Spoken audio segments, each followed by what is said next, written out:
Buenas tardes.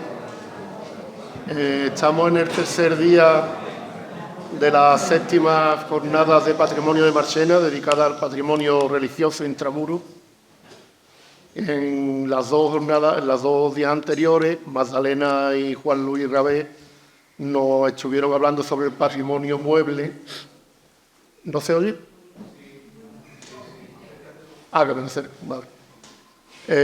Como digo, Magdalena y Juan Luis nos estuvieron hablando del patrimonio mueble tanto en San Juan como en el convento de la Purísima Concepción. Y hoy Juan Antonio Arenilla nos va a acercar al patrimonio mueble a través de la persona de Alonso Moreno como arquitecto y bajo el mecenazgo del Ducado de Arco. Juan Antonio, muchos ya lo conocemos por sus distintas participaciones en las jornadas históricas de la Jornada de Historia de Marchena, y decir que, que él es doctor en Historia del Arte por la Universidad de Sevilla y desarrolla su actividad actualmente en el área de patrimonio mueble del Centro de Documentación del Instituto Andaluz de Patrimonio Histórico. Ahí coordina, entre otras cosas, numerosos proyectos de patrimonio mueble como el inventario de bienes muebles de la Iglesia Católica en Andalucía. Esta actividad la desarrolla o la compagina con el asesoramiento, la conservación, restauración y la docencia, impartiendo en la actualidad el máster universitario en tutela del patrimonio histórico-artístico de la Universidad de Granada.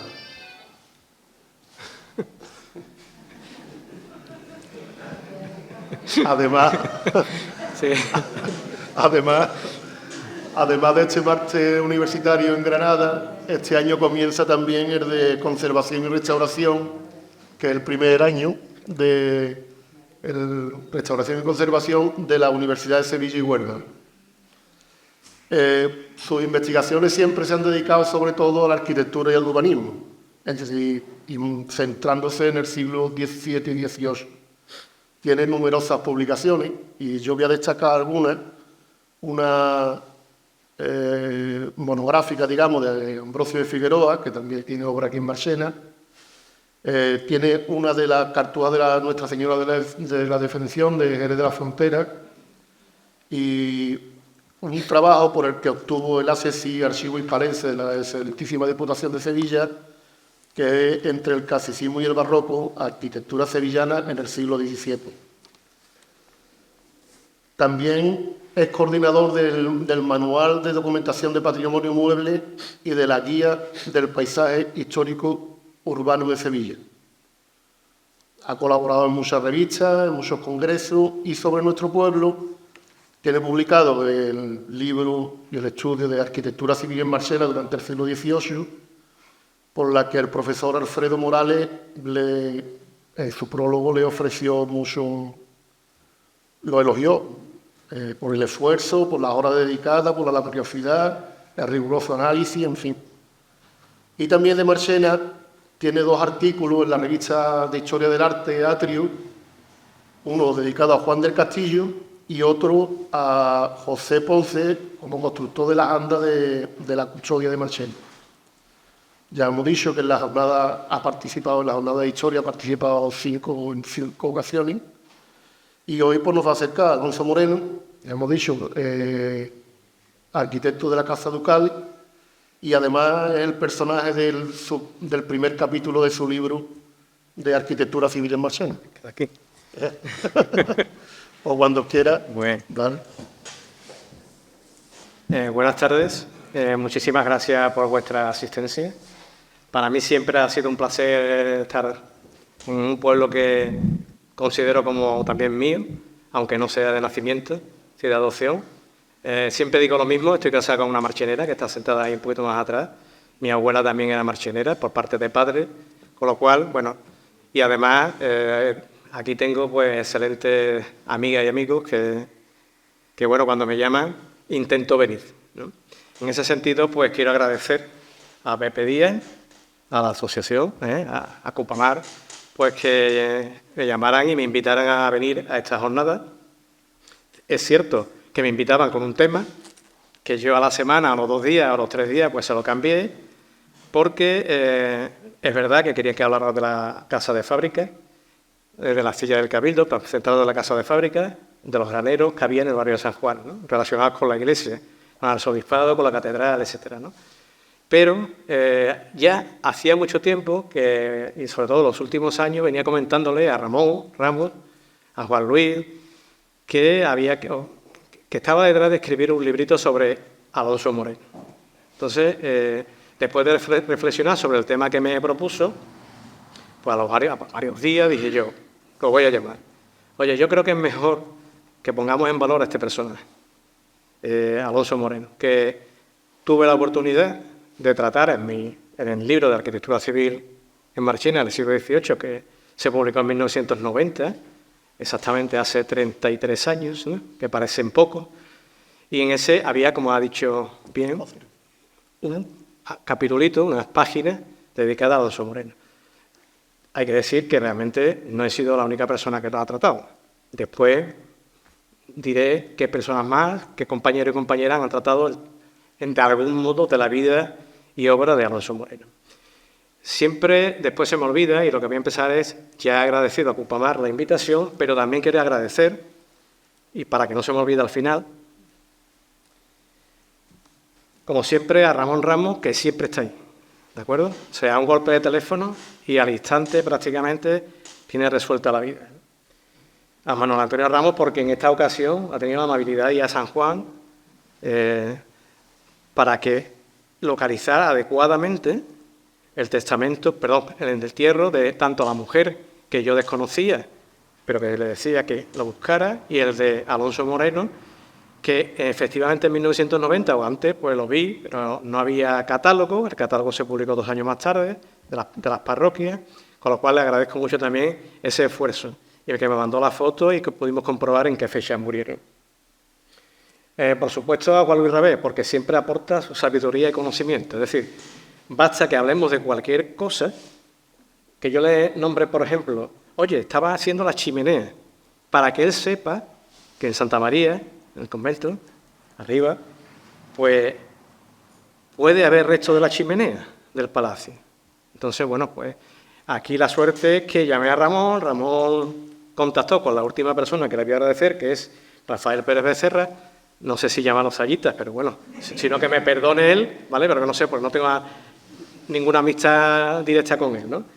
Pero él ha hecho la foto, me las ha aportado, y con lo cual la podremos ver, ¿no? Bueno, yo también quería aprovechar esta oportunidad para recordar a 2 personas que hoy son muy significativas. Ninguna de las 2 ya está entre nosotros. Uno es Fernando Alcaide, porque fue la persona que me abrió las puertas de Marchena, de alguna manera, que estuvo al lado mía para publicar el libro sobre Marchena, y que él siempre decía una cosa que yo creo que ya los que tenemos una cierta edad ya y una cierta antigüedad en este maravilloso pueblo, ¿no? Pues tenemos que ir planteándonos para el futuro, ¿no? Que es precisamente el futuro. Tenemos que buscar a gente que venga a investigar a Marchena. Y prueba evidente de que todavía se puede hacer cosas es que yo hoy vamos a, por primera vez, ver datos e historias y relaciones, ojo, incipientes, y en algunos casos documentos que todavía no he podido leer al 100%, de este arquitecto que realmente es un cantero y que no sabemos si nació en Madrid o en Toledo, y en lo que estuvo hasta 1680, 81, 82, allí, en Toledo. La otra persona es el párroco Antonio Ramírez, que siempre me decía que no me olvidara de Marchena. Lo único que te pido es que no te olvides de Marchena, en el sentido de que siempre buscara, escribiera, investigara sobre Marchena. Entonces, es una persona que desafortunadamente él no pudo ver a lo mejor su obra, lo podía haber sido su obra magnífica sobre el maestro de hacer órganos, ¿no? Pero bueno, ahí está. Esas 2 personas creo que nos dicen a los historiadores de ahora, a las historiadoras de ahora, lo que tenemos que hacer con las personas que quieren investigar, abrir puertas en Marchena para que vengan y ofrecerle temas. Dicho esto, lo que voy a hablar hoy fundamentalmente son avances, porque tras el sí de Alonso Moreno para tratarlo aquí hoy, pues lo primero que hice fue algo que ya sabía que existía, pero que no había visto, que es ver las actas capitulares de Toledo, del Ayuntamiento de Toledo, entre 1654 y 1682. Si están digitalizadas, si se pueden consultar, te la puedes descargar, con lo cual es muy fácil. Claro, es muy difícil pasar folio a folio y leer. Pero gracias a eso encontramos bastantes noticias relacionadas con Alonso Moreno y una barbaridad sobre Bartolomé Zumbigo, su maestro. Digo incipiente porque después, a raíz de eso, también con la amabilidad de Ramón Ramos, contactó con el archivo de la Catedral de Toledo y sabemos que información, que cuántos legajos hay de esa fecha. Pero no, todavía no he visto nada, porque no he podido ir a Toledo, no están digitalizados. Y después sí he contado con la amabilidad de Raquel Anaye, archivera del Archivo Histórico Provincial de Toledo, en el que prácticamente nos hemos ido comunicando y hemos ido intentando localizar determinadas cosas, determinadas escrituras relacionadas con Alonso Moreno. E incluso yo he pedido el testamento y el inventario de bienes de Bartolomé Zumbigo, su maestro, por dos detalles que después comentaré que no aparecen en su testamento. ¿Qué falta? Pues falta una barbaridad, porque los protocolos son alrededor de 900 legajos. Y yo no voy a poder con eso, entonces, ni mucho menos. Entonces, es más, desgraciadamente, en algunos documentos de Alonso Moreno no aparece dónde vive, sino se dice nada más que su profesión, con lo cual no se sabe exactamente por dónde tirar. Después, como voy a ir vanando y intentando ir contando su trayectoria vital, pues os indicaré qué pesquisas voy a hacer para intentar a lo mejor hallar más datos sobre este cantero arquitecto. Y es verdad que en cualquier artículo, en cualquier nota de cualquier artículo perdido, te encuentras el dato. Claro, eso es difícil. Es muy difícil, porque ¿qué artículos consultas? Bueno, de momento estoy consultando a todos los canteros, todo lo que se haya publicado sobre cantería en Toledo y Madrid, porque como lo sabemos, si nació en Madrid, probablemente no fuese así, pero no lo sabemos, pero sí trabajó en Madrid. Ya lo hablaremos dentro de un momento, ¿no? Entonces, bueno, pues estoy intentando, a través de todo lo que está en Internet, porque hoy sí están las cosas en Internet, no todo está a disposición, pero no era en aquellos tiempos, los años 90, ayer Juan Luis se refería y hablé con él sobre el fondo de la Osuna, y él todavía tiene, dice, los microfilm, ¿no? Porque en ese momento es lo que había, no había otra cosa, ¿no? Dicho esto, mi intención es poner en valor a Alonso Moreno. No es que lo tenga que poner yo creo que él mismo, una persona que vive 43 o 45 años en Marchena, que ahora veremos qué es lo que hace Marchena, ya conocéis algunas cosas, porque se han publicado por Juan Luis o por mí en algunos artículos y demás, pero intento ponerlo en valor porque realmente es una figura desconocida. Sí, se conoce lo que a lo mejor hizo con el maestro, pero no exactamente. Pero en Marchena es que jugó un papel muy importante, como Larife, del Ayuntamiento, como maestro mayor de obras de los Duques de Arcos, e incluso me acaban de preguntar hace un momento si lo que hizo en el trascoro de la iglesia de San Juan tenía que ver con su Larife del Ayuntamiento, con su maestro mayor de obras de los Duques. Pero claro, es que Alonso Moreno es que estaba, no voy a decir para todo, pero para casi todo en ese momento. Y poner en valor a esta persona significa que yo no voy a llevar una línea en el tiempo. Yo no voy a empezar desde 1640 hasta 1725 que murió y fue enterrado en la iglesia de San Miguel. No, yo no voy a seguir esa línea porque es imposible. Es imposible. Yo tengo que contar cosas.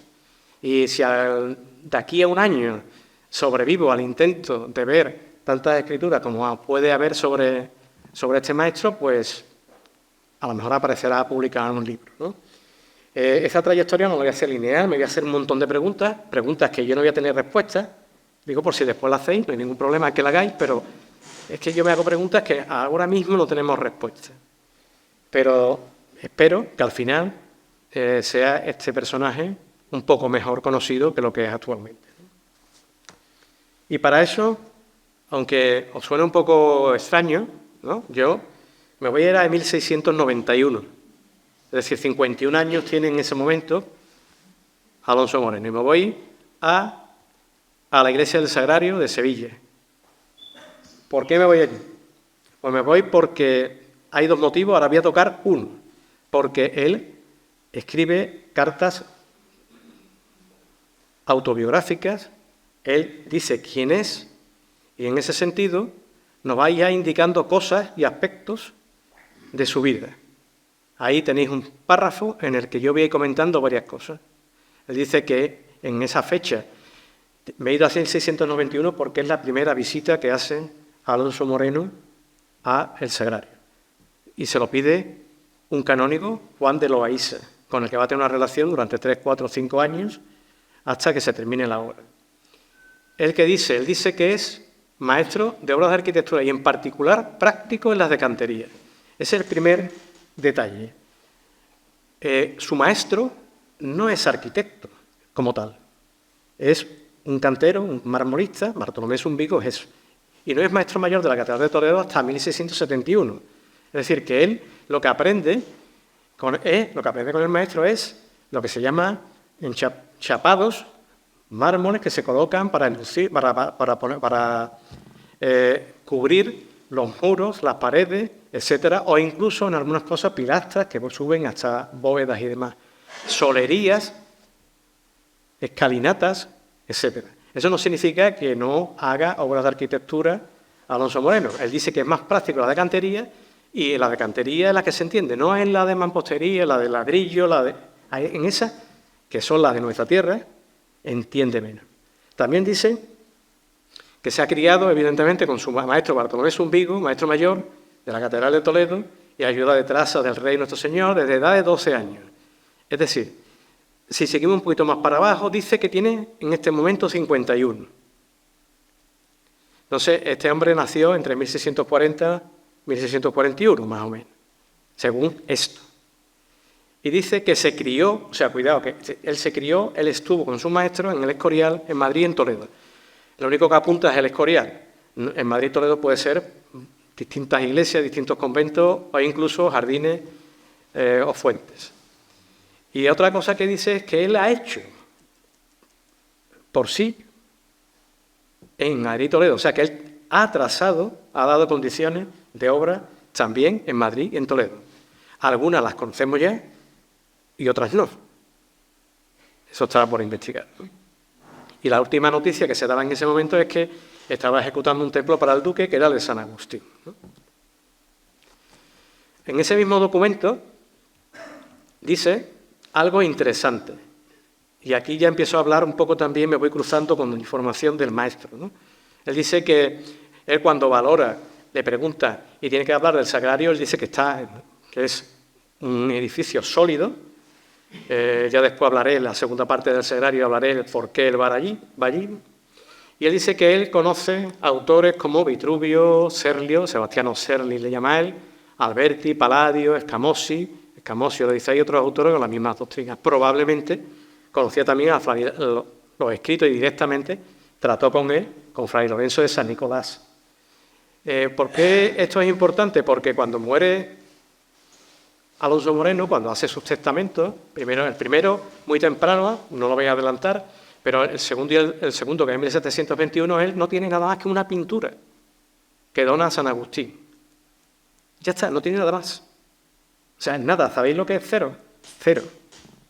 Absolutamente. Él, no hay después inventario de bienes, por lo menos que lo hayamos localizado hasta ahora. Hay un testamento y un codicilio.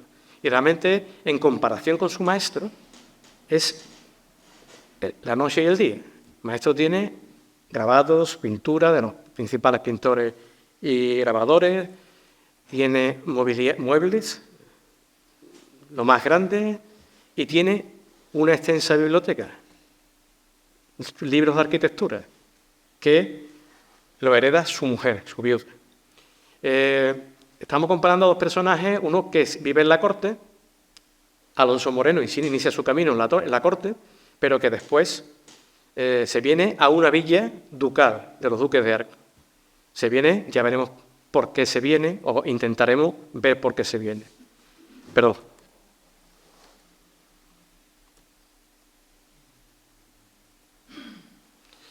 He querido plasmar ahí, digamos que la vida hasta el 82, que es el primer dato fehaciente, en enero del 82, el primer dato fehaciente de que Alonso Moreno está aquí. O sea, es nombrado alarife en ese mes de enero del Ayuntamiento de Marchena. Pero evidentemente, si es nombrado en enero, es casi con toda seguridad el año anterior estaba. Y probablemente, si enlazamos a lo mejor hasta incluso desde 1680, que es cuando visita, supuestamente, no sabemos si es él, con Bartolomé Zumbigo la iglesia de San Agustín. Visita o viene a verla, ¿no? Entonces ahí veis cosas importantes, ¿no? Si él nace en 1640 Bartolomé Zumbigo está en Madrid, porque Zumbigo nada más que nace, el padre, que está trabajando en las obras reales también, se va a Madrid, ¿no? Si en 1652, con 12 años, 52, 53, dice que entra en el taller de Zumbigo, Zumbigo todavía está en Madrid. Desgraciadamente, él vive en Lavapiés y la parroquia que está allí no tiene padrones de esta fecha. Por lo menos ahora mismo sin consultar directamente con el párroco, sino simplemente con los inventarios que están hechos. Ahí hay un vacío documental, y fijaros, en Alonso Moreno, entre 1652 y 1665. Hay un vacío documental que realmente, como él dice, que estuvo trabajando, aprendiendo con su maestro, pues el maestro estuvo trabajando ¿en qué? En el ochavo, cuidado, el ochavo, para hacer lo que he dicho, esa labor de jaspes, de mármoles, etcétera. Porque el ochavo de la Catedral de Toledo lo hizo Pedro de la Torre, un arquitecto. También él estaba trabajando en el Palacio de Buen Retiro. En los palacios, en Aranjuez y demás, lo que hace Zumbigo son fundamentalmente solados, fuentes y ese tipo de cosas. No, en el Palacio de Buen Retiro no se sabe exactamente qué hizo Zumbigo, pero sí que también trabajó en la Capilla de Atocha, en la misma sintonía. No estamos hablando de trazar un edificio desde el punto de vista arquitectónico, sino realmente se trata de esa labor decorativa ornamental. El primer dato que tenemos es la nota que aparece en un artículo sobre Rodrigo de Carrasco, un cantero toledano, que supuestamente también es discípulo de Bartolomé Zumbigo, como otros tantos, y en una nota dice que Alonso Moreno y María Torralba, que era su mujer, fueron padrino y madrina de María, la hija mayor de Rodrigo Carrasco. Seguramente eso nos hace pensar en dos cosas. Primero, que a esa edad están ya casados, se casarían unos años antes, un joven con 23, 24 años, y también nos hace pensar en otra cosa, y es que no sabemos, no conocemos el contrato de aprendizaje cuando pasa a ser maestro, cuando se examina, si hubo examen. Pero bueno, normalmente los aprendices suelen estar 4, 6, 8 años, dependiendo. Entonces, alrededor de 1660 es probable que Alonso Moreno ya estuviese no independizado desde el punto de vista de no seguir colaborando con el maestro, sino ya tener la maestría. Si seguimos esa línea en el tiempo, ya en 1671 Bartolomé Zumbigo es maestro mayor de la catedral, seguro. Y en 1671 se incendia el Escorial, las cubiertas, seguro. Y ahora veremos a lo mejor que puede estar allí, porque recordad que antes la nota que hemos visto ha dicho Alonso Moreno que estuvo trabajando en el Escorial. Y en el Escorial hay dos momentos, hay ese del incendio, pero hay otro anterior. Pero en el anterior era menos, entre comillas, arquitectónico, dedicado a la arquitectura, que en este que estamos hablando de 1671. El primer documento en el que aparece trabajando, de momento, trabajando en Toledo como cantero, es de 1675 y tiene que ver con el puente de San Martín, que ahora después veremos. De ahí a 1679 hay distintas obras en las que hace en Toledo. Ahí está documentado. En 1680, y cuando digo está documentado, he visto hasta capitulares. No he visto otra cosa. Y después algunas escrituras, algunos protocolos notariales que me han facilitado desde el archivo directamente, ¿no? Trabaja en más cosas, pero en 1680 hay como una crisis, ¿no? De repente desaparece Alonso Moreno, sí que sí, no aparece más, ni en el 80, ni en el 81, ni en el 82. Por otra parte, en el año 1675 al 79, exactamente son 4, pero realmente la mitad de los años, y viene a relación con la ponencia de ayer de Juan Luis Rabé, que lo hemos estado hablando en el coche cuando venimos para acá, Mariana de Austria está en Toledo porque la ha recluido, vamos a llamarla así, Juan de Austria. Ella es la madre de Carlos II, Carlos II todavía es muy joven. Bueno, durante ese tiempo yo he podido comprobar en las actas capitulares que se adecentan puentes, murallas, y ahí interviene Alonso Moreno, solo en una obra como individualmente y en el resto siempre con otros canteros, otros maestros canteros. Entre ellos Rodrigo Carrasco, que es al que apadrina el padrino de su hija, ¿no? En 1680 sabemos que el maestro mayor no pone en la nota, que ahora después la vais a leer también, no pone en la nota que sea Bartolomé Zumbigo, pero dice que el maestro mayor de la Catedral de Toledo está aquí, en Marchena, y que viene con otro maestro. Por cercanía, porque Rodrigo Carrasco está en Madrid ya trabajando, porque Francisco Huerta, estoy hablando de personajes que tienen que ver con la vida de Toledo, Francisco Huerta se queda como alarife de gantería en el Ayuntamiento de Toledo. Pedro González también se va a Madrid. De alguna manera después veremos que es como una salida para Alonso Moreno el hecho de que a lo mejor venga el maestro aquí a visitar San Agustín, ya veremos qué realmente para qué viene, o por lo menos vamos a intentar apuntar para qué viene, y se queda aquí buscando una oportunidad, porque en Toledo hay realmente una crisis después, desde el punto de vista no económico, sino también constructivo, hasta que no se hace el transparente de la Catedral de Toledo, a principios del siglo XVIII. Prácticamente no hay obras, no lo digo yo, lo dicen los autores y autoras que han escrito ya sobre este tema en Toledo. Y he puesto ahí en 1682 porque, curiosamente, en 1682 muere Zumbigo, en 1682 muere en agosto. Moreno aparece aquí en enero del 82. Curiosamente, en el testamento, y ya comento las dos cosas, ¿no? Zumbigo no nombra para nada San Agustín y nombra otras obras que están por concluir o porque le deben dinero, y para nada nombra tampoco a Alonso Moreno, para nada. Cuando sabemos que hay obras que ha tenido que informar a Alonso Moreno porque lo manda el maestro. Por ejemplo, en Salamanca, la Agustina de Monterrey, en 1679. Es decir, que de alguna manera el maestro, yo no sé si por cualquier cuestión física, era joven. Relativamente tenía más que 62 años. Tampoco sabemos lo castigado que podía estar el hombre, ¿no? En ese sentido. No, pero bueno, el caso es que no sabemos realmente por qué no aparece. Sobre todo San Agustín.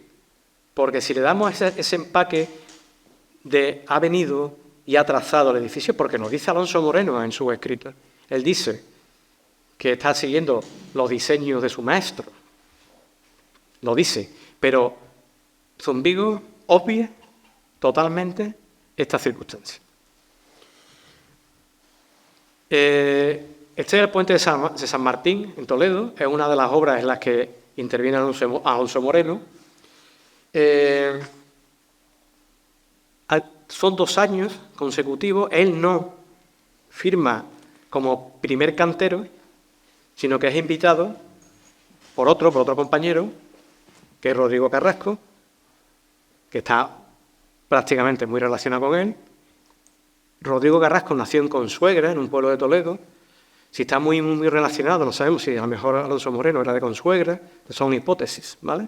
Que hay que buscar ante tantos miles de documentos que hay, pues a lo mejor ir cerrando puertas o abriendo puertas. Él trabaja en este puente con Rodrigo Carrasco, pero unos años antes, curiosamente, y aquí viene un dato interesante, Rodrigo Carrasco le da un poder a un cantero que se llama Alonso Moreno de la Parra, que como el documento no está firmado, el documento notarial no está firmado por este Alonso Moreno de la Parra, pues realmente no sabemos si es nuestro Alonso Moreno. Y es interesante porque Rodrigo Carrasco estaba haciendo unas obras en la Casa Palacio de Don Juan de Austria, en el pueblo de Consuegro, en Toledo. Y entonces le encarga a él que por favor reciba el dinero porque ya Rodrigo Carrasco estaba pensando marcharse a Madrid. Como digo, las obras que vamos a ver ahora, las condiciones de la obra las da indudablemente Bartolomé Zumbigo y las ejecutan por determinados canteros de Toledo. Esta de Puente de San Martín Esta de Puente de San Martín consistió fundamentalmente en antepechos, que ahora veremos más detenidamente, una cosa se llama albardillas, que son para los desagües, como voladizos para desagüe del agua. En este puente y en los otros puentes era vital para Toledo por el tema del comercio y la entrada de las mercancías. Totalmente. Por eso, continuamente están trabajando sobre las puertas, sobre los puentes y sobre las murallas. Antes nos he mostrado las posibilidades que había tenido a lo mejor Alonso Moreno en esa línea en el tiempo de trabajar más allá de la propia obra, ¿no? En este sentido, esto es Atocha, y veis, he cogido esta foto, no es mía, ni mucho menos, he cogido esta foto porque se ven las escalinatas, se ve la solería, que es seguro que no son las de aquella fecha, probablemente, ¿no? Pero también he recuperado esta pintura del Museo del Prado, del incendio del Escorial de 1671, para que lo tuviésemos en cuenta un poco con la idea de qué pasó, que curiosamente en Toledo también pasó en 1641, en la plaza de Sopodover, y en la misma fecha aproximadamente que está la audiencia, que también otra vez más estaba Zumbigo en esas obras. Aquí veis el puente de San Martín, con la obra de antepecho, canalones e impostas albardillas. Evidentemente son obras de cantería, y lo hace junto a Rodrigo Carrasco y Francisco de Huerta, con los que va a estar relacionado continuamente. Ahí tenéis otra imagen diferente, antigua, del puente de San Martín. La siguiente noticia, que no tiene que ver con los puentes, pero tiene que ver con el ochavo. Siempre hemos entendido, yo no sé por qué, cuando no hemos leído bien el documento este de la Iglesia del Sagrario, que él había trabajado directamente en el ochavo, que parecía que ponía eso, pero no ponía nada del ochavo directamente. Sabíamos que sí, que en 1654 Bartolomé Zumbigo había contratado todo el tema de mármoles, jaspes y para ese espacio, ¿no? Pero realmente no había ningún dato. Sin embargo, aunque indirectamente, porque es un fiador, hay un contrato para hacer distintas basas, pilastras, etcétera. Lo hacen, el contrato es con Luis de Liñán Rivera, que es un maestro de platería. Se hace también con el maestro de la tonería, Francisco Garzón, y Alonso Moreno, junto a los arquitectos Juan Gómez Lobo y Lupercio de Falses, aparecen como fiadores de esta obra. En el documento queda muy claro que ellos no participan en la obra, que no forman equipo con las personas que lo contratan. Hay una segunda escritura sobre este espacio y sobre este contrato en el que es interesante, es muy detalloso el documento, porque se equivoca a la hora de hacer cada uno de las bases. Hacen una de muestra para saber si pueden seguir, pero se equivocan en el peso, en la calidad, en no sé cuánto, en varios aspectos. Y retiene Alonso Moreno y los dos arquitectos retienen el dinero hasta que no subsanen esa primera base, esa primera entrega, y después puedan seguir haciendo esa obra. Una obra que, no sé si lo puse aquí, no. Sí. Que costó 2.000 ducados, o sea que valía 2.000 ducados hacer esas bases. En la siguiente ocasión que nos encontramos a Alonso Moreno es en 1679. Esto fue también una casualidad. Uno compra un libro sobre la Agustina de Monterrey de Salamanca, que la ve en la Feria del Libro, lo compra barato y resulta que dentro aparecen documentos de informes de Alonso Moreno. Y es porque el maestro no puede ir y lo manda él. Y además coincide con Es una obra que se puede adjudicar casi con toda seguridad después de cuando se cae la cúpula en 1657, porque la obra se refiere nada más que a ese espacio, no al espacio completo, ¿vale? La hace Antonio Carasa, es un arquitecto, pero realmente el que está detrás es Fray Lorenzo de San Nicolás. Y junto a Alonso Moreno hacen en 1679 el informe que después, con determinados dibujos y notas para que el maestro Bartolomé Zúñiga en Toledo dé el visto bueno. Y lo da bien, o sea, da el visto bueno unos meses más tarde. Aunque os va a sonar un poco raro esto que aparece aquí, esto es un dibujo que no tiene que ver nada con Alonso Moreno, de Juanelo Turriano en 1569. Es un encargo de Felipe II para subir las aguas del Tajo a el Alcázar, los Real Alcázar, ¿vale? En la parte más alta de Toledo. Pues, ¿por qué he puesto ese dibujo ahí? Bueno, pues porque realmente hay un proyecto interesante que creo que no se lleva a efecto. Hay que consultar una parte del archivo municipal que no está digitalizada, que es de Obras y Puentes de Toledo, que existe la serie y está localizada prácticamente toda la información. Aprovecha el ayuntamiento y al parecer un personaje que se llama Pedro Porras, quizás sea un capitular, no lo he podido todavía identificar, para intentar que no solo se siga llevando el agua del Tajo al Alcázar, sino que se aproveche las circunstancias para llevar el agua a las 3 principales plazas de Toledo. Y al mismo tiempo se nos dice en la documentación que Alonso Moreno presenta diseños para esas 3 fuentes.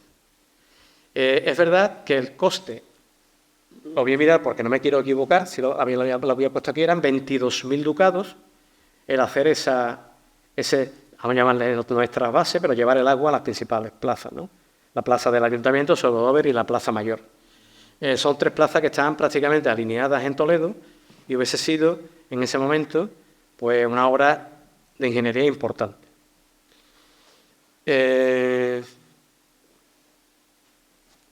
Ahí habéis visto el dibujo de Juanelo Turriano, para que os podáis hacer idea de cómo se subía. Está tapado el ingenio porque no quería que se lo copiaran. Eso fue una de las premisas que estaban dispuestas para que no copiaran su mecanismo, vamos a llamarlo así. Y es curioso porque después se me va a olvidar probablemente, es curioso que se le llame ingenio cuando Alonso Moreno hace el andamio para la obra del Sagrario, que veremos después, y también se le llama ingenio, que es al andamio probablemente, que en 1696 también hace para la iglesia de San Juan, para encalar, enlucir, etcétera, el exterior. Se le llama ingenio. Él no está muy alejado precisamente de esto, ¿no? Esta imagen nos sirve para 2 cosas, para hablar de esto, de llevar el agua a las 3 plazas de Toledo, a las 3 principales plazas de Toledo, pero también para casi la última obra que tenemos constatada de Alonso Moreno en Toledo. Y individualmente le encarga que sanee las murallas que están bajo el convento de la Merced, que ahí lo veis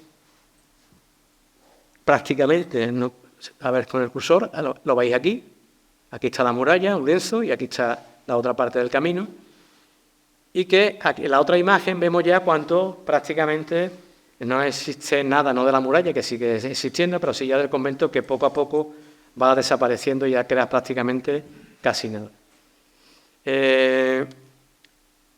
Seguimos y entonces ya nos estamos acercando a la fase de la vida de Alonso Moreno en Marchena, porque hasta esa fecha, hasta 1679, seguro, a priori, es que no vino por aquí. Además, yo creo que a lo mejor no tenía ni idea. Bueno, no tenía ni idea de esto, es un poco a lo mejor improbable, porque en 1673 o 74 se dice en las actas capitulares del Ayuntamiento de Toledo que se está esperando los duques de Arco. Y la relación también que tenía Mariana de Austria con María de Guadalupe, la vimos ayer, ¿no? Pues, y además, como dice Juan Luis, los gustos probablemente arquitectónicos que pueda tener la duquesa, pues, ¿por qué no iba a conocer a lo mejor Marchena si había la intención de en cualquier momento traer a un maestro aquí que pudiera enderezar un proyecto que se había iniciado a mediados de siglo? Pues podría ser. Bueno, en este sentido, sabemos, y ahí está, y lo habéis leído ya, y está publicado por Juan Luis, bueno, hay una nota en la que se dice que se ha venido aquí en esa fecha, en 1680, para visitar la iglesia de San Agustín.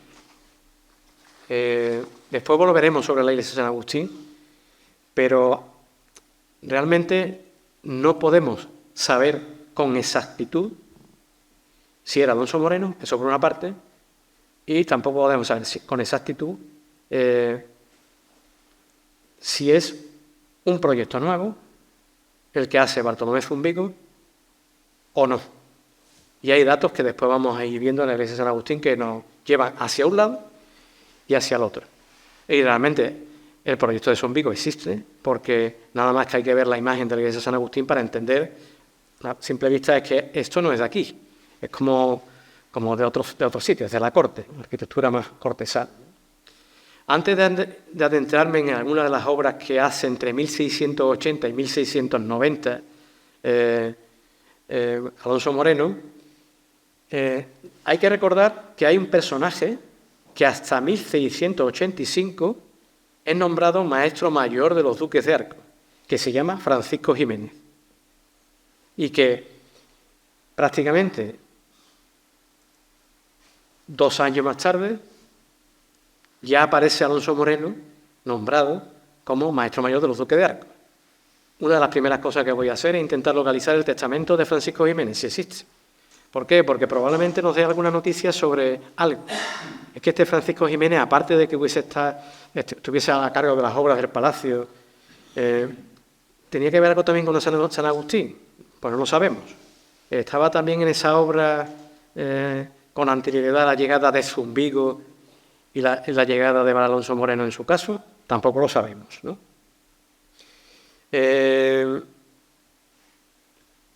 Además, en 1686 ya hay la primera información de Alonso Moreno hablando de lo que falta a determinadas cosas que está haciendo para los duques como maestro mayor.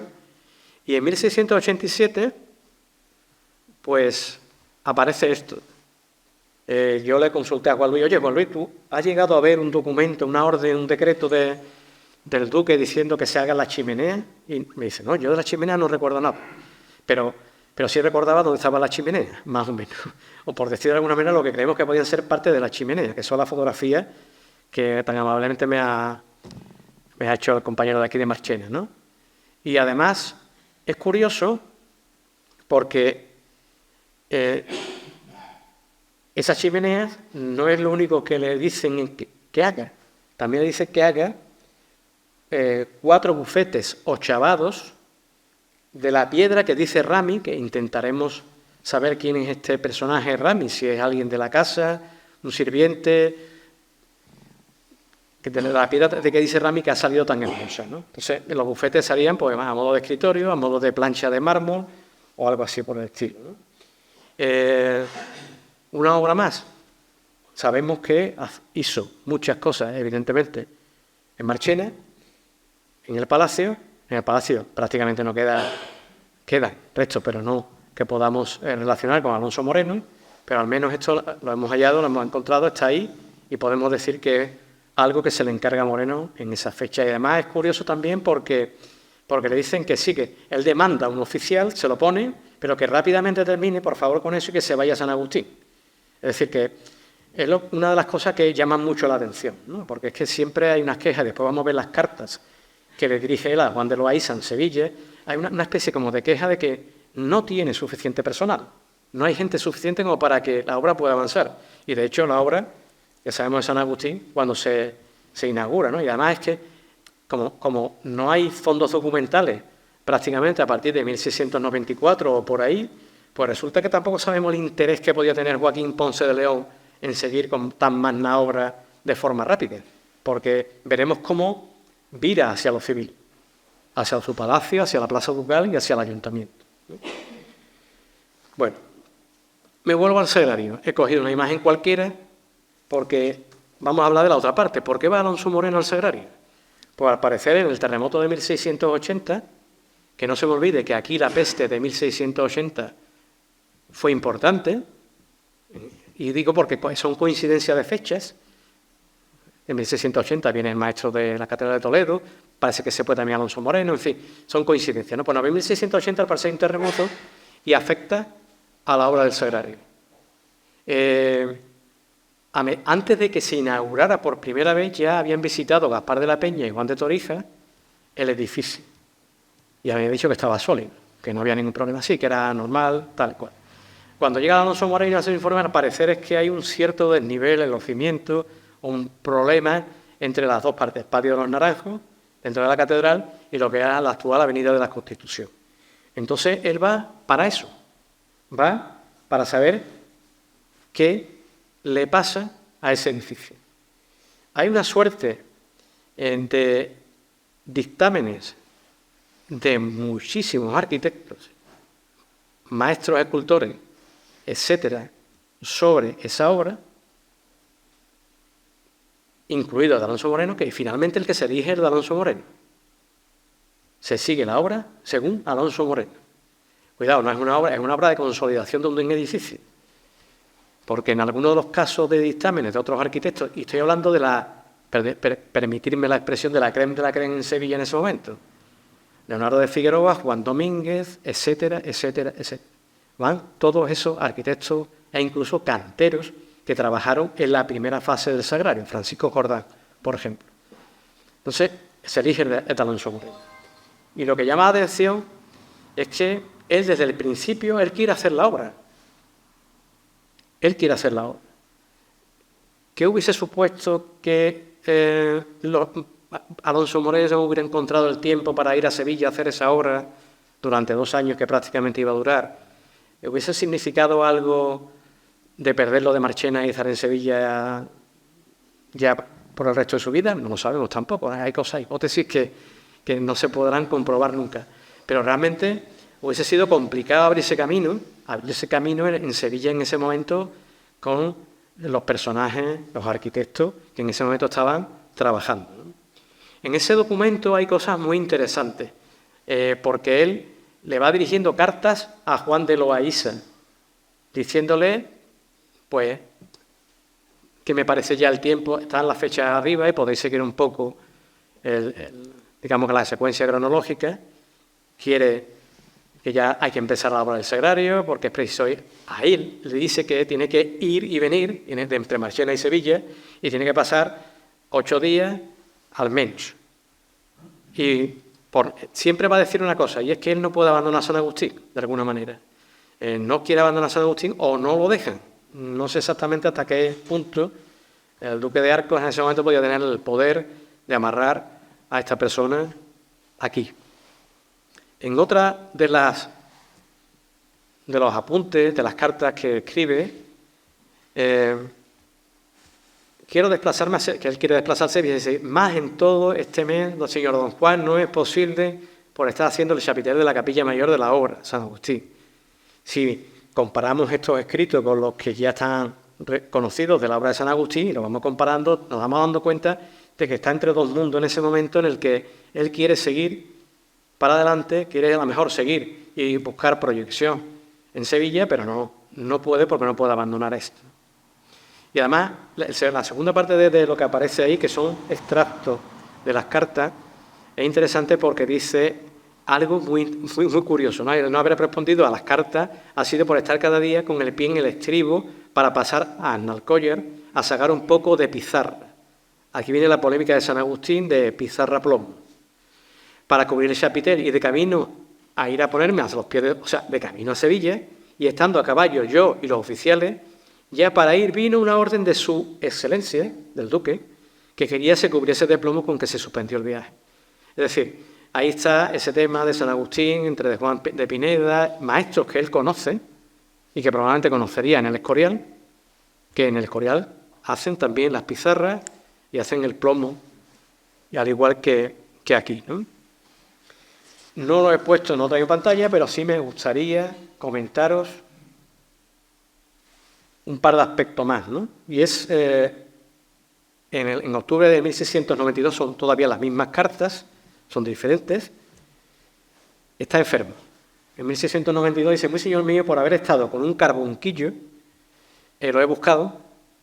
Carbunquillo como tal aparece asociado, parecía a una cosa que se llama erisipela, perdonadme, pero no he llegado ya más adelante, que podía ser un forúnculo, pero que realmente después, si en vez de carbunquillo buscamos carbunco o carbunclo, puede llegar a ser una enfermedad que recogen el ganado y lo transmite a las personas. O puede ser un tumor,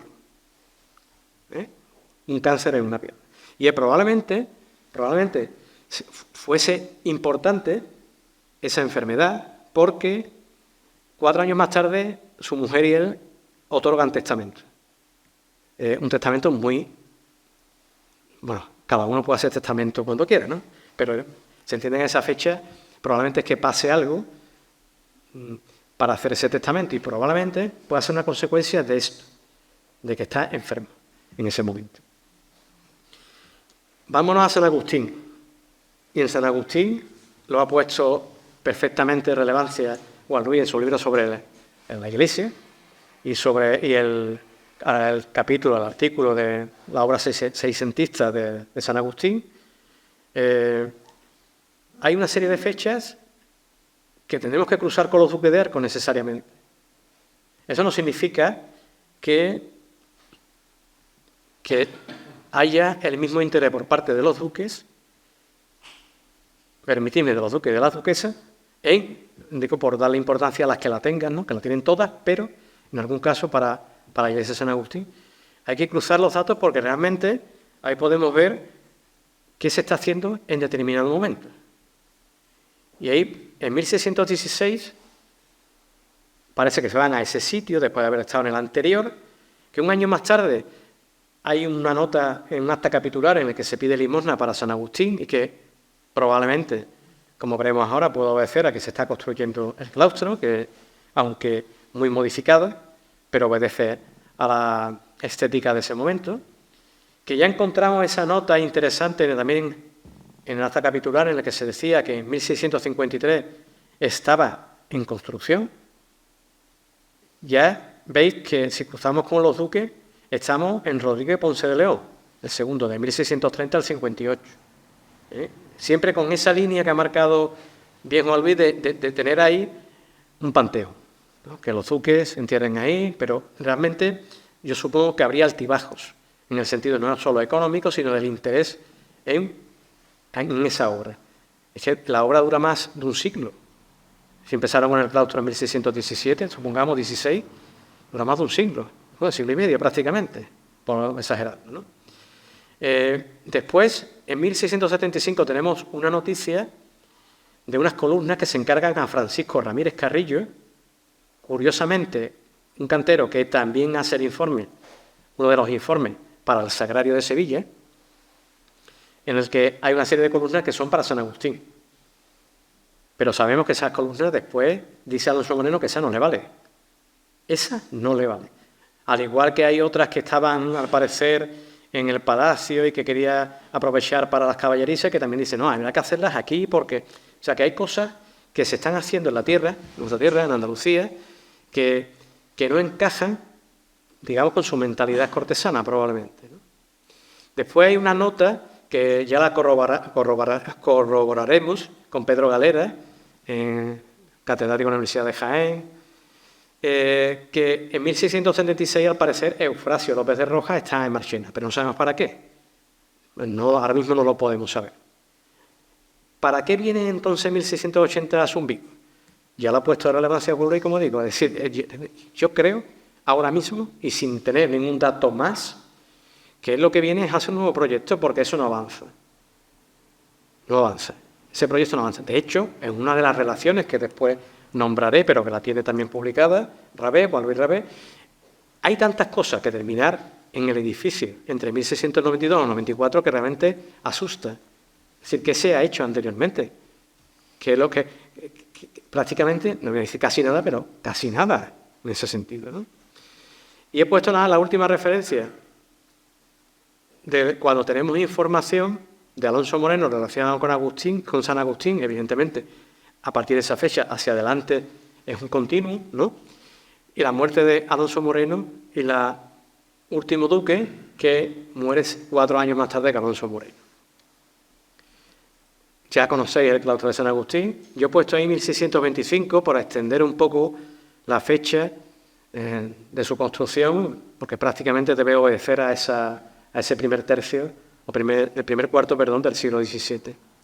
Una imagen antigua, veis la transformación del edificio, ¿vale? Hoy no lo haríamos, no sé la fecha en que se hizo ahora mismo, pero creo que hoy no lo plantearíamos, ¿no? Una imagen de San Agustín que realmente yo recuerdo cuando la primera vez se venía a Marchena y mi suegra me decía, en el tren, me decía Santa María, San Juan, no sé qué, y San Miguel, bueno, y San Agustín. Y San Agustín era el que no se parecía a nada. O sea, en el perfil de la ciudad, de la villa de Marchena, era lo que no se parecía a nada. Y es que, bueno, salvando el remate, evidentemente, que tenemos actualmente, ¿no? El Sagrado Corazón. Pero después de la fachada tampoco tiene que ver nada. Pero no tiene que ver nada y tiene que ver cosas. Porque ya se ha puesto también en relevancia la influencia de Alonso Cano. Pero es que Alonso Cano, hay momentos en los que pudo coincidir con Bartolomé Zumbido. O, si no coincidió, realmente están relacionados. Y si no están relacionados directamente, están relacionados a través de otros arquitectos que colaboran con ambos. Es más, es que conocen su obra, es que casi con toda seguridad conocen lo que hace Alonso Cano. Y hay motivos en la fachada que tienen que ver con la estética de Alonso Cano. Y el interior, y al llegar aquí al interior de San Agustín, quiero decir que no he hecho referencia a dos de las principales obras que hace a Bartolomé Zumbigo en Toledo, como son rematar, digamos, los jesuitas, el edificio de los jesuitas, no es que la haga desde los cimientos, y su gran obra que son las capuchinas, ¿no? ¿Por qué no he sacado esas obras anteriormente? Ni he puesto esas obras para ver posibles relaciones en fachada y en interiores, porque no estamos intentando no tratar de Zumbido, sino de Alonso Moreno. Y evidentemente lo que tenemos que buscar es qué realmente si aporta algo Alonso Moreno en la iglesia de San Agustín. Es decir, va a ser difícil, pero probablemente lleguemos a conseguir. No van a ser los yesos, que son posteriores, pero sí toda esa suerte de fachada en la que se introducen determinados elementos que él puede retomar de distintas obras de Alonso Cano. Y si hoy tenemos que identificar a Alonso Moreno de alguna manera, lo tenemos que hacer porque realmente su gran obra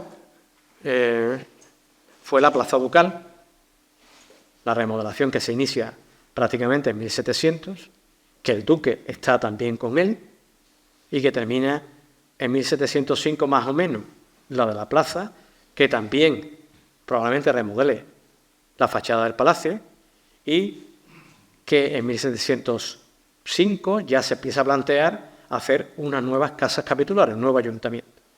Y él es el que dirige toda esa obra. Entonces, lo genuino, hasta hoy, en Marchena de Alonso Moreno, es lo que estamos, que ya conocéis perfectamente. También conocéis, he cogido una foto muy mala, pero ahí siempre la utilizamos para, cuando publicamos este librito, pues elegimos esa imagen, esa foto, y bueno, ahí veis, cuidado, en el siglo XIX, pues una cierta visión, etcétera, pues lo que es las casas capitulares a la derecha, lo que son capuchinos enfrente, y a la izquierda la fachada del Palacio de los Duques de Arcos.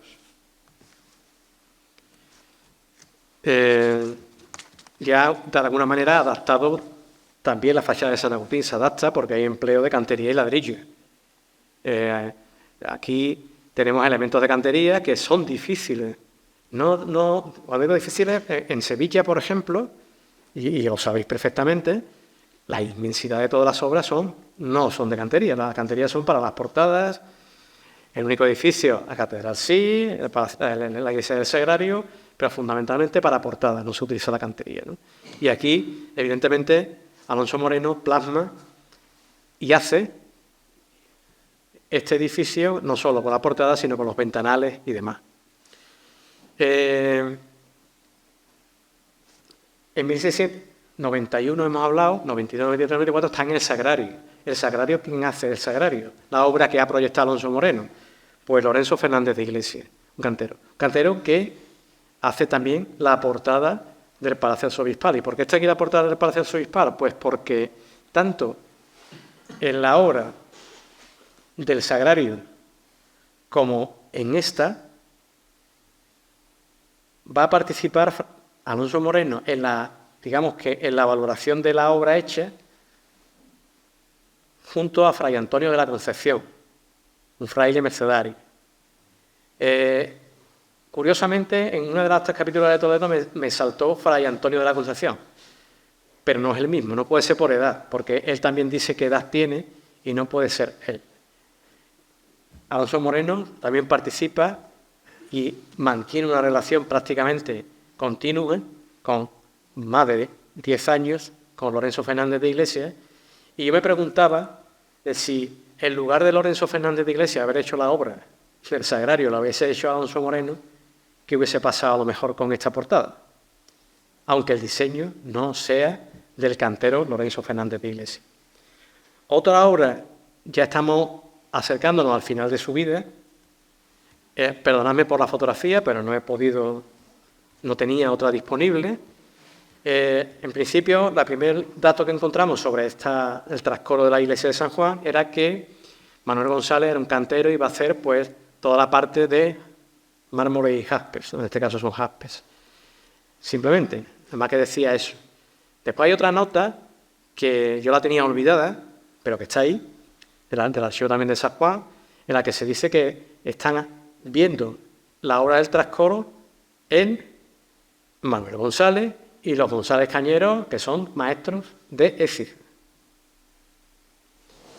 También participa Páez en otro momento, ¿vale? Pero lo que quiere decir es que probablemente, y tampoco está el documento, probablemente el encargado de esto sea precisamente Alonso Moreno. Pero es que es más, y ya lo dejamos entrever en esta pequeña obrita, ¿no? Es que pudo estar relacionado o conocer la propuesta de Balbás y de Jerónimo de Valencia, perdón, de Juan de Valencia, que en definitiva son los que hacen la sillería de coro de la iglesia de San Juan.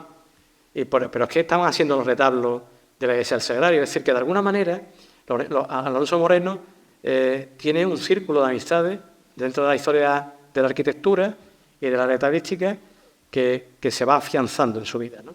Hay que tener en cuenta que aquí estamos ya muy mayor, ya está muy mayor, ¿no? Alonso Moreno. Y la última obra que os voy a poner es muy reciente. Bueno, hay un artículo, voy a darle la paternidad, ¿no?, a la persona. Pues no me he traído el nombre de la persona, lo siento.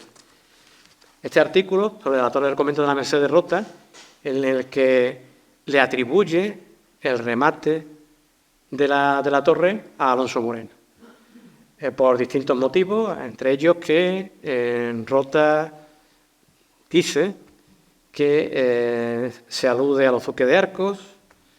Tenemos que tener en cuenta que para digamos que completar la vida de este personaje habría que ir por todos los lugares en los que correspondían al ducado, todos los municipios que pertenecían al ducado, y a lo mejor se podría avanzar precisamente en su catálogo, ¿no?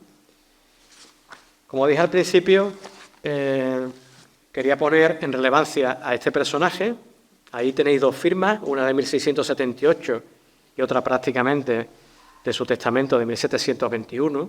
Curiosamente es raro que cambien digamos que la disposición de la firma, la grafía creo que no cambia y es la misma, es más que evidente, y además el personaje creo que es el mismo, ¿no?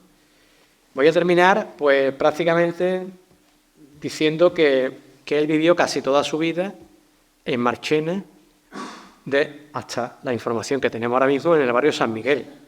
Primero, no me acordaba que había también una nota que decía que vivía en 1702 en la calle Espíritu Santo y que después vivió hasta el final de su vida en la calle Conejero, prácticamente muy cercana a las dos calles, ¿no? Y también muy cercana a San Agustín, prácticamente, no voy a decir a pie de obra, pero una subidita de cuesta y a la izquierda o doblar la esquina, porque no sabíamos el número en el que vivía, ¿no?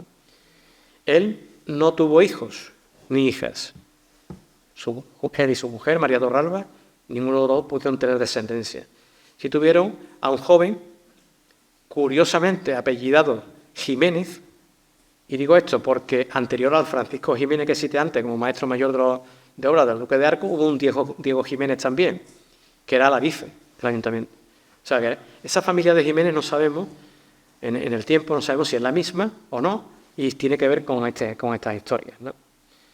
En el testamento del 96, cuando yo he dicho que a lo mejor estaba enfermo 4 años antes, en ese testamento lo único que deja por albacea es al provisor del convento de San Agustín. Y nada más.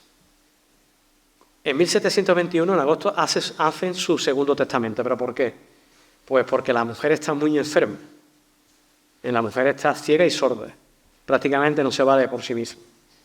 Y otorgan testamento y ya nombran a 2 albaceas diferentes. A Alonso Guerrero y a don Francisco Vergara, ambos presbíteros. En el codicilo es donde apunta que su mujer está ciega y sorda y que manda al convento de San Agustín una lámina de pintura de la Concepción con su velo y marco dorado de madera. Es el único apunte de las pertenencias, salvo que algún día encontremos un inventario que puedan hacerlo a lo mejor Alonso o José Guerrero, que es a los que deja finalmente como albaceas de su testamento. Aunque si encontramos ese inventario de bienes podremos saber si hay algo más que podamos, digamos, profundizar en sus bienes, porque realmente nada más que tiene esa pintura. Están enterrados en diferentes sitios. En el 23, en 1723, se enterró María Torralba en San Juan, que es lo que habían pedido los dos en el testamento, pero que cuando muere en 1725, en enero del 16, se entierra Alonso Moreno en San Miguel. Y en ese momento son sus albaceas, y lo pone así en la nota del archivo parroquial, Alonso y José Guerrero. Si me voy de aquí con la certidumbre de que os es un poco mejor conocido este personaje y que Marchena, yo creo, y yo como de adopción, que no de nacimiento marchenero, considero que hay que darle su sitio. Que todavía queda cosas por ver, sí, pero es un personaje que está a la altura de otros personajes que pueden ser cantadores flamencos, literarios, pintores, lo que queráis. Un personaje que, aunque no naciera aquí, aunque viniera y estuviera parte de su vida, buena parte de su vida fuera, llegó aquí y dejó plasmado pues lo que sabía hacer: arquitectura, mármoles y, ojo, cualquier cosa, pero muy bien, como digo, cualquier cosa que le mandaran los duques, cualquier cosa. Era como el administrador prácticamente de la casa, en el sentido, no del dinero, pero sí de tener todo previsto para que la casa ducal y la villa de Marchena funcionara. Bueno, lo que dije al principio, ha sido un placer y muchísimas gracias.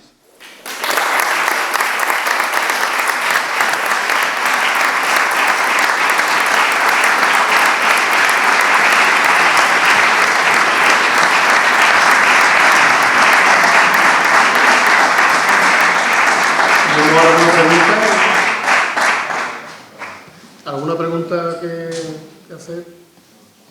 Venga. A ver. Yo voy a preguntar, porque le ha comentado durante la ponencia, el tema de San Agustín, de la pizarra y el plomo. ¿Lo qué, perdón? Lo de la pizarra y el plomo. La pizarra y el plomo. ¿Qué he dicho también? La pizarra y el plomo. Sí, sí, ya. Vamos a ver, eso es un tema constructivo.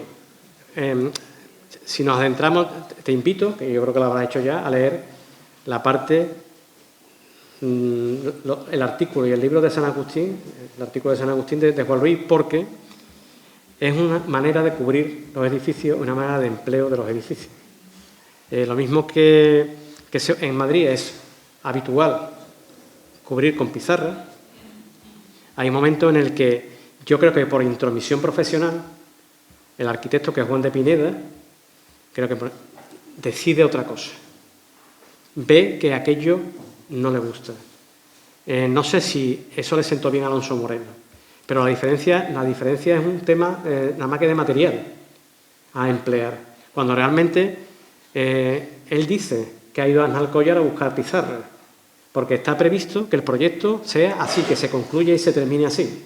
Sin embargo, ya digo, por otras vías le llegan a lo mejor al duque, pues, mire usted, ¿por qué no lo hacemos de esta manera? Yo no sé si en ese momento todavía el duque no se ha creído que está ante un arquitecto, ante Alonso Moreno, y tiene que recurrir a otro, que es Juan de Pineda en Madrid. No sé si realmente todavía no se ha creído que está capacitado para eso. Yo entiendo que no es así, porque si no estaría en San Agustín, estaría otra persona en San Agustín, ¿no? Pero hay determinados momentos en los que hay problemas a la hora de construir y a la hora de cerrar el edificio.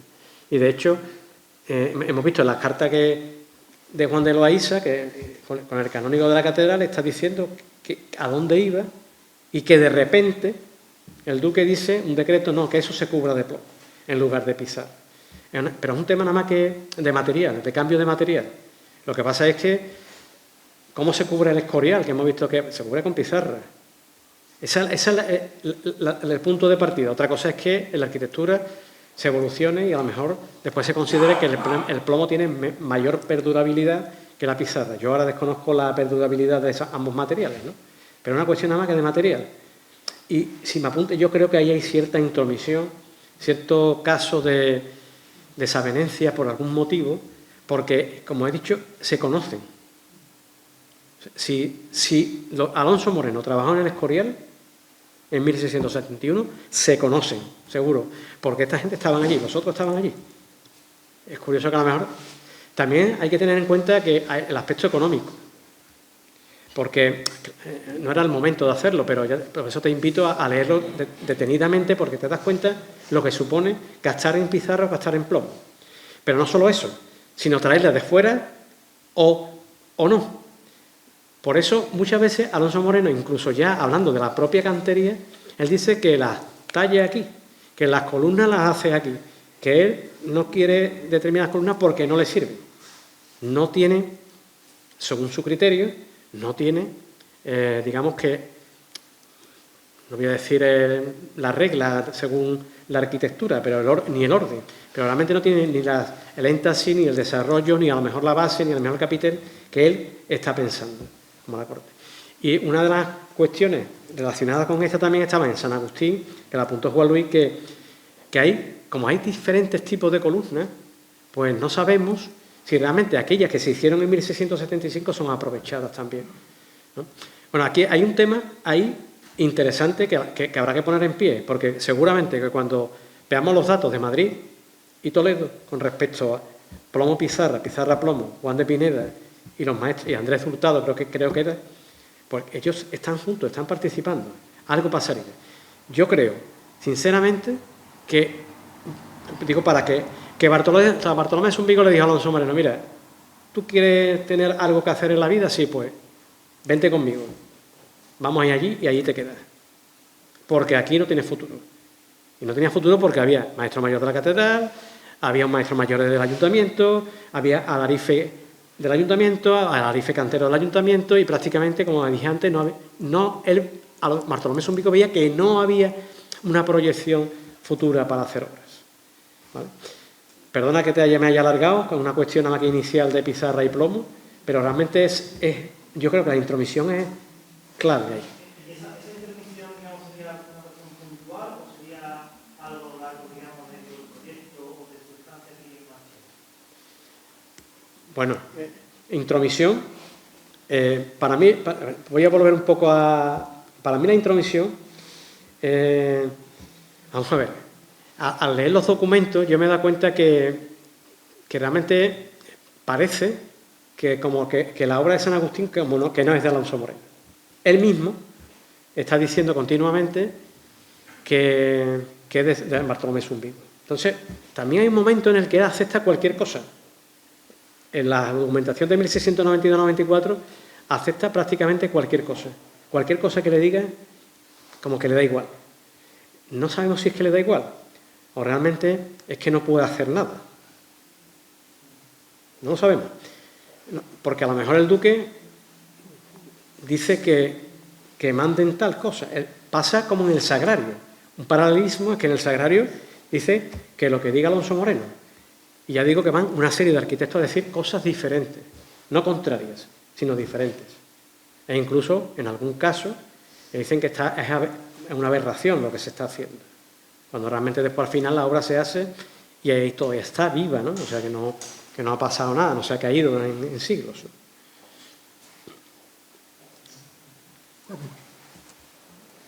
Juan Antonio, en primer lugar, por supuesto, Gracias. la altura de tu ponencia, pero sobre la larga estancia de Alonso Moreno, desde el 80, 81, 82 hasta que muere, son muchos años, ¿no? Y hablas tú de dos cargos ahí.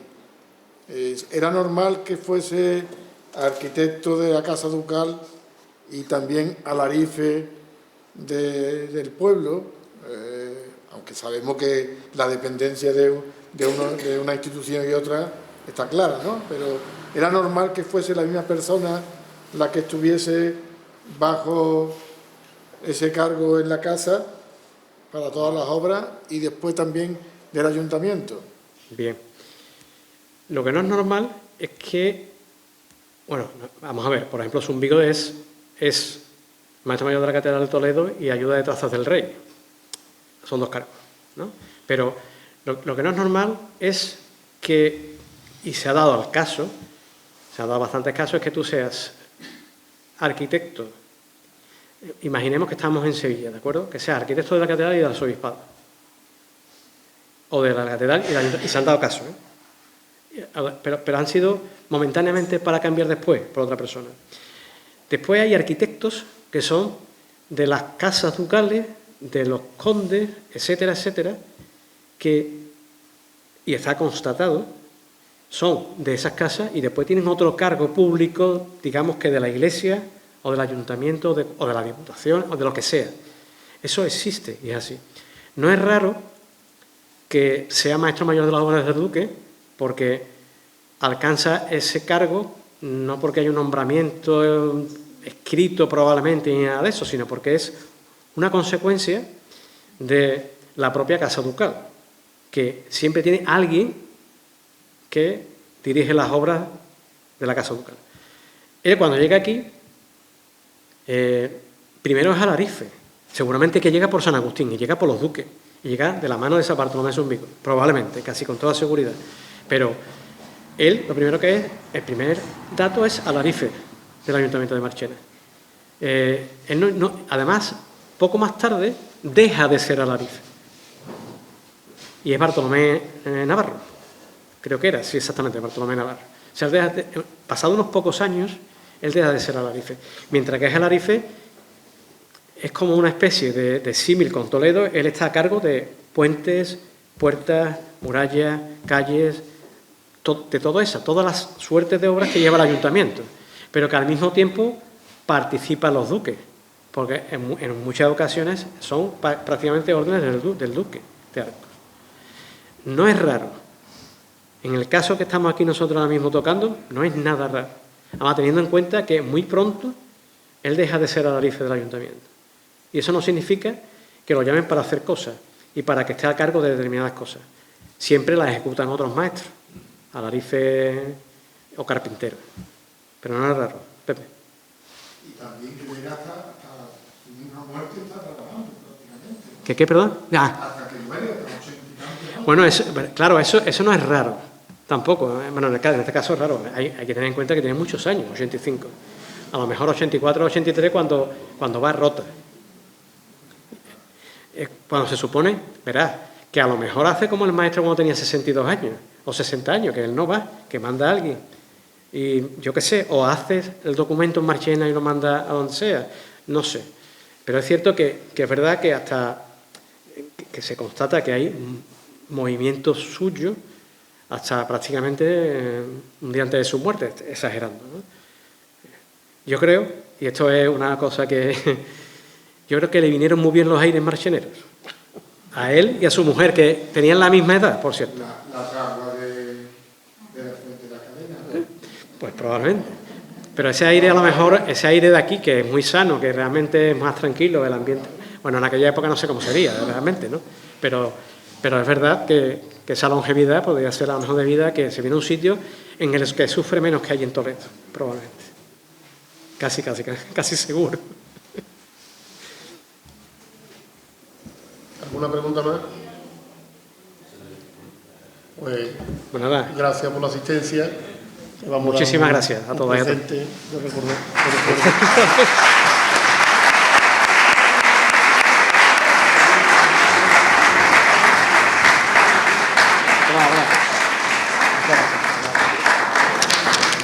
Como hizo Walby ayer, lo voy a abrir porque, en fin, para A ver qué es lo que es. parece como una tableta de turrón un poquito grande. Es casi la ficha, ¿no? A ver qué es lo que es. Bueno, un trozo de ladrillo por aquello de la arquitectura. Oye, muchísimas gracias, ¿eh?